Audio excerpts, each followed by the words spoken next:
কাউকে কথা দিয়ে যদি না রাখেন, এরকম প্রত্যেকটা প্রমিস কমিটমেন্টের ব্যাপারে আপনি জিজ্ঞাসিত হবেন। ছেলে মেয়েদের কথা দিলে কথা রাখবেন, বন্ধু বান্ধবদেরকে কথা দিলে কথা রাখবেন, স্ত্রীকে কথা দিলে কথা রাখবেন। প্রমিস দিলে এটা রাখতে হবে, কারণ এর ব্যাপারে জিজ্ঞেস করা হবে।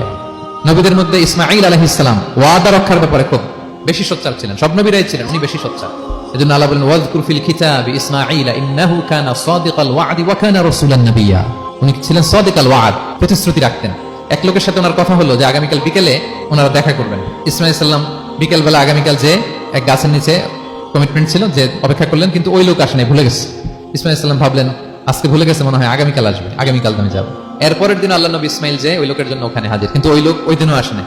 ইসমাঈল সাল্লাম বললেন মনে হয় এরপরের দিন আসবে। ইসমাঈল সাল্লাম এরপরের দিনও যায় হাজির। এভাবে একদিন দুই দিন না, টানা 30 দিন উনি আসরের পরে ওই গাছের নিচে ওই লোকের জন্য অপেক্ষা করেছেন।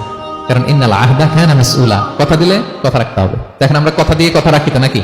রাখেন রাখেন, সবাই বলেন এই চেষ্টা করতে হবে, রাইট।